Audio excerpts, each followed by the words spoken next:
अच्छा, उस समय ही दीवार पे बुलडोजर चला देते। ये होता है ना कि मतलब, और उन्होंने जब किताब पढ़ी तो उनको लगा कि इस पे फिल्म बननी चाहिए।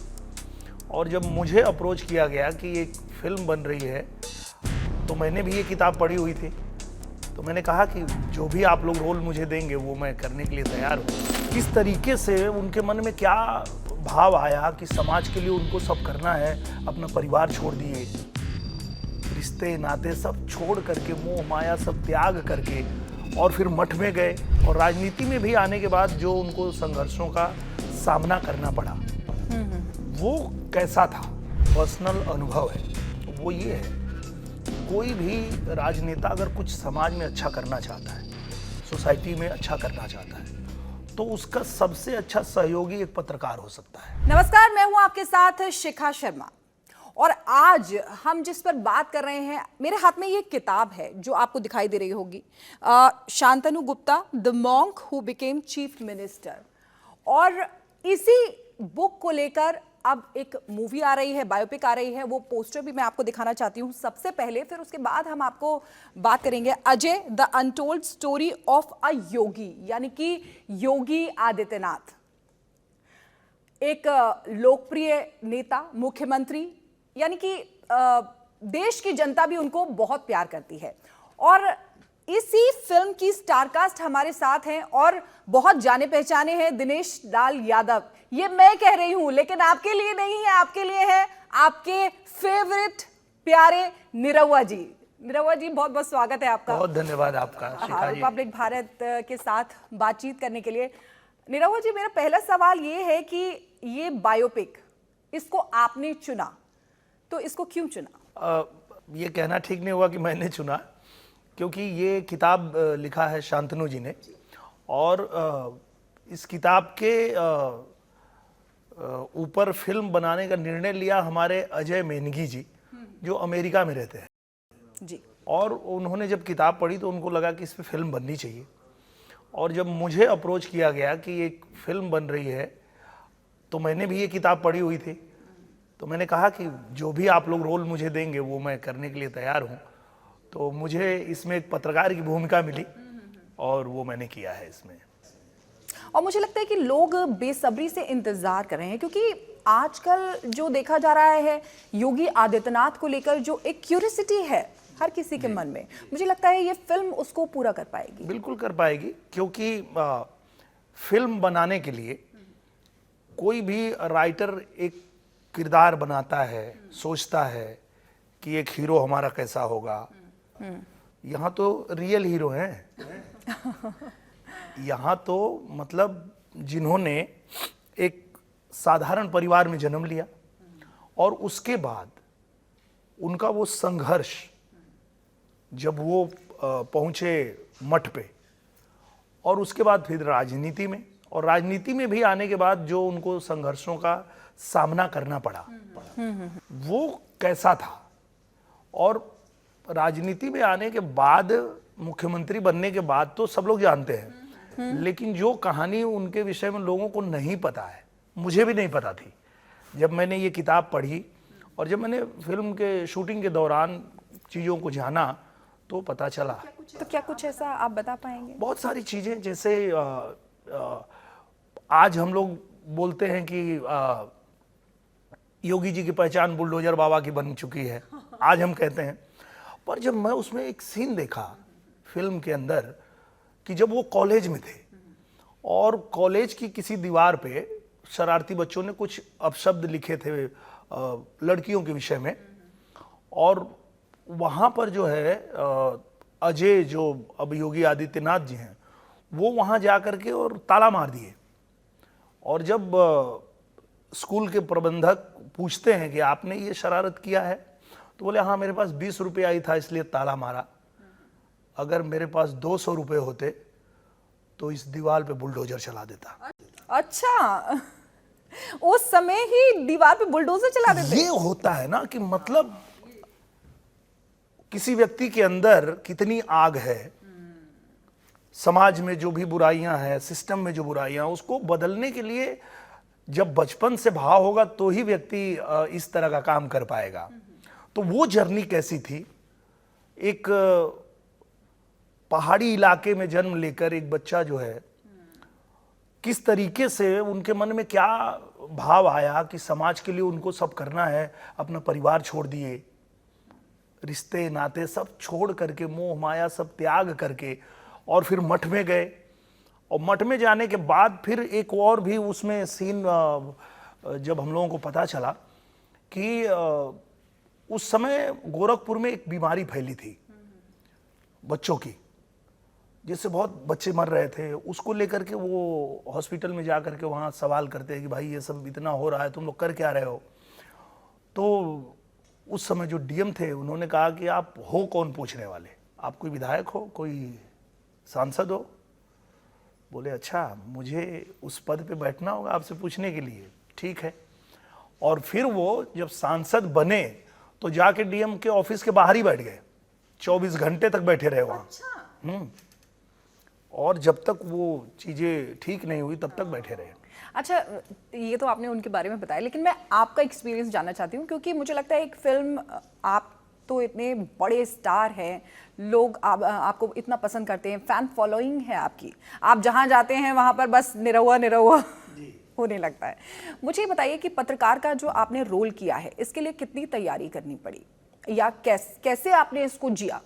देखिए, मेरा जो पर्सनल अनुभव है वो ये है कि कोई भी राजनेता अगर कुछ समाज में अच्छा करना चाहता है, सोसाइटी में अच्छा करना चाहता है, तो उसका सबसे अच्छा सहयोगी एक पत्रकार हो सकता है। मैं अपने पर्सनल अनुभव से बता रहा हूँ। जब मैं 2 साल के लिए सांसद था आजमगढ़ में, तो राजनीति में तो मैं जीरो था, मुझे कुछ पता नहीं था राजनीति के बारे में, वहाँ क्षेत्र के बारे में। पर जो वहाँ पत्रकार थे वो लोग एक एक चीज़ें जानते थे कि कहाँ पे क्या गड़बड़ी है, कहाँ पे क्या हो जाना चाहिए, क्या होगा तो यहाँ आजमगढ़ जो है वो विकास कर जाएगा। तो वो लोग मुझे बताते थे, और वो सेम चीज़ें मैं योगी जी से, मोदी जी से वो कह के मैं करवा लेता था। तो मेरे कहने का मतलब ये है कि एक राजनेता हो या एक पत्रकार हो, अगर वो समाज में, सोसाइटी में अच्छा करना चाहते हैं, तो अगर ये साथ मिल जाए, मतलब अच्छी टीम हो, तो अच्छा किया जा सकता है। तो वो मैं तो मिलता ही रहता था। मैं राजनीति में आया तो भी, उसके पहले मैं फिल्मों में रहा, आज भी हूँ। तो पत्रकारों से मिलना जुलना और उनसे बात करना, वो सारी चीज़ें तो थी ही, तो बड़ा आसानी से मैंने ये कर लिया। अच्छा, आपने राजनीति की बात की है, मैं आपसे ये जानना चाहती हूँ कि आपने राजनीति में आने का फैसला क्यों किया, जबकि आप फिल्म इंडस्ट्री में एकदम चमकते हुए? बिल्कुल, एकदम सही सवाल है। ऐसा आपने, हाँ बहुत सही सवाल है, और सबके मन में ऐसा आता है कि क्या ज़रूरत क्या थी। हाँ, हुआ ये था कि 19 का चुनाव था, और 19 में पूरा देश चाह रहा था कि नरेंद्र मोदी जी फिर से प्रधानमंत्री बने। और मैं जहां से आता हूं, उत्तर प्रदेश, वहां जो है साजिश पूरी रची जा रही थी महागठबंधन बना के कि इनको नहीं बनने देना है, रोकना है। हाँ, बिल्कुल। तो हम लोगों को भी बुरा लग रहा था कि यार इतना अच्छा काम कर रहे हैं प्रधानमंत्री जी, क्यों रोकना है? मतलब आपको बनना है तो समझ में आता है, आप बोल रहे हो रोकना है, क्यों रोकना है? और उसी दौरान मेरी मुलाकात मुंबई में एक मंच पे महाराज जी से हुई, और महाराज जी ने कहा कि आप आइए लखनऊ, आपसे बात करना है। और फिर जब मैं गया तो बोले कि चुनाव लड़ना है। तो मैंने कहा कि मैं तो कुछ जानता नहीं हूँ। बोले उसकी चिंता छोड़ दीजिए, आपके मन में क्या भाव है? तो मैं बोला भाव तो यही है कि फिर से नरेंद्र मोदी जी इस देश के प्रधानमंत्री बने। तो बोले बस, तो बाकी कुछ सोचने की ज़रूरत नहीं है, इतना काफ़ी है, फिर जाइए लड़िए। और फिर मैं चुनाव लड़ गया।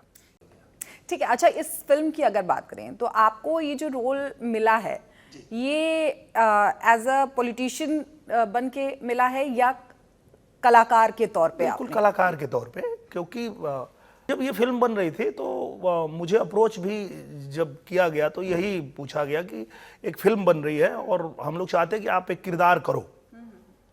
तो चूंकि जस्ट उसके पहले एक मैंने वेब सीरीज किया था स्कैम 2, तो वो देखे थे और उन्होंने कहा कि हमें जिस तरह का किरदार चाहिए वो हम चाहते हैं कि आप करें तो अच्छा रहेगा। तो मैंने किया। वो पॉलिटिकल नहीं है, वो बिल्कुल एक कलाकार के रूप में ही है। ठीक है। अच्छा, अगर आपकी लाइफ के बारे में देखें तो भोजपुरी इंडस्ट्री में आपका जो सफ़र रहा है वो स्ट्रगलर से एकदम स्टार का रहा है, लेकिन आज अगर आप पीछे मुड़ के देखेंगे तो सबसे बड़ा संघर्ष आपका क्या रहा? देखिए, सबके जीवन में संघर्ष ऐसे ही होता है कि एक कहीं ना कहीं से शुरुआत करनी पड़ती है। सपने होते हैं, इच्छा होती है कि आपको जीवन में बनना क्या है, करना क्या है। सपने सारे पूरे हो बिल्कुल गए हो ही रहे हैं। या अभी बच्चे? नहीं, देखिए क्या है कि सबसे बड़ा सपना तो यही था कि हम जो है एक कलाकार बन जाएं, टेलीविज़न पे आ जाएं। जब हम छोटे थे तो हम फिल्मों के बहुत शौकीन थे, फिल्में बहुत देखते थे, तो ये था कि फिल्म में काम मिल जाए तो मिल गया। तो निश्चित रूप से हम जो भी चाहते हैं, जब बहुत शिद्दत से हम उसको कोशिश करते हैं, सीखते हैं और लगातार करते रहते हैं तो फिर मंजिल मिल ही जाती है। अच्छा, ये जो फिल्म आप कर रहे हैं Ajay, the untold story of a Yogi, तो आपको क्या लगता है कि ये फिल्मी करियर का आपका एक टर्निंग पॉइंट रहेगा? हाँ, और हुआ भी ऐसा ही। ये बहुत मेरे लिए लकी फिल्म है। ये मेरी पहली हिंदी फिल्म है जो थिएटर में आ रही है, और इसके पहले मैंने वेब सीरीज किया है हिंदी में, पर ये हिंदी पहली मेरी फिल्म होगी। और ये फिल्म बनने के बाद, ट्रेलर आने के बाद, मैं बहुत सारी हिंदी फिल्में कर रहा हूँ, तो यहाँ से एक नई शुरुआत हुई है। जी, ठीक है, आपको क्या अच्छा लगता है, निरहुआ एज अ पॉलिटिशियन या Nirahua as a film star? मैं तो कलाकार हूँ और मुझे वो ज़्यादा पसंद है। हाँ, पर मैं ये भी मानता हूँ कि चाहे हम कलाकार हों, पत्रकार हों, व्यापारी हों, कुछ भी, किसी भी क्षेत्र में काम कर रहे हों, लेकिन जब भी हमें आवश्यकता पड़े कि हम एक जिम्मेदार नागरिक की भूमिका निभाएं और अपने देश के लिए, अपने प्रदेश के लिए, अपने समाज के लिए अगर सेवा करने का अवसर मिलता है तो उसमें भी पीछे नहीं रहना चाहिए। तो ये बहुत ही, इसमें एक लाइन है कि समाज सेवा ही राजनीति है और राजनीति ही समाज सेवा है। तो अगर आप अच्छे उद्देश्य से राजनीति में भी जाते हैं तो अच्छा है। तो मुझे जब भी अवसर मिलता है तो मैं राजनीति भी करता हूँ, राजनीति में भी हूँ, लेकिन मेरा जो पसंदीदा काम है वो तो मेरा अभिनय है, वो मैं अपनी फिल्मों में ही कर पाता हूँ। अच्छा, एक सवाल और मैं करना चाहती हूँ। जैसे आपका नाम है दिनेश लाल यादव, ठीक है, और लोग आपको जानते हैं निरहुआ के नाम से, यानी कि ये स्टेज नेम है। आपको क्या पसंद है, आपके दिल के कौन सा नाम करीब है, दिनेश लाल यादव या निरहुआ? तो निरहुआ ही बन गया है, क्योंकि मैं जहाँ भी जाऊँ मुझे इसी नाम से बुलाया जाता है, तो मेरे लिए भी यही जो है मेरे दिल के करीब है, निरहुआ ही मेरे लिए भी। आपके पेरेंट्स? वो लोग तो दिनेश बुलाते हैं। अच्छा, ठीक है, अब एक आखिरी सवाल और मैं करना चाहती हूँ। अगर कल को, ये तो योगी जी के ऊपर फिल्म है, उसमें आपको रोल मिला है, कल को अखिलेश यादव या तेजस्वी यादव, इनके ऊपर अगर कोई फिल्म बन रही हो तो क्या आप उस फिल्म में भी रोल करना पसंद करेंगे या नहीं? मैं एक कलाकार हूँ और कलाकार को कोई भी रोल मिले उसे करना चाहिए, और मैं निश्चित रूप से करूँगा। यानी पॉलिटिकल लीडर, यानी कि जैसे योगी जी के ऊपर है ये, या किसी और लीडर के ऊपर आपको कोई? नहीं, ये क्या है कि कलाकार के लिए चाहे वो कोई भी किरदार हो, वो किरदार निभा देना और उस व्यक्तित्व को उतार देना, वो काम है। ऐसा नहीं है कि हम मतलब बीजेपी में हैं तो हम योगी जी की ही फिल्म सिर्फ कर रहे हैं। अगर हमें कभी ऐसा अवसर मिला तो हम वो भी करेंगे, जरूर करेंगे।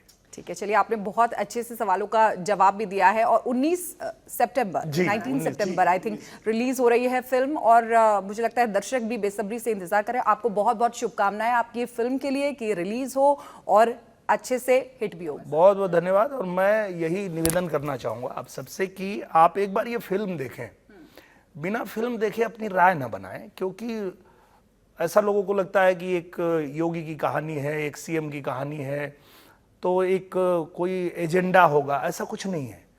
एक इंस्पायरिंग मूवी है कि कोई भी व्यक्ति हीरो बनता कैसे है, वो संघर्ष, उसका तप, उसका त्याग, ये आपको ये कहानी बताएगी। और आप देखेंगे, आपके बच्चे देखेंगे तो उनको कुछ ना कुछ सीखने को मिलेगा कि जीवन में अगर हमें कुछ बनना है, कुछ करना है, तो वो करने के लिए हमें क्या करना चाहिए।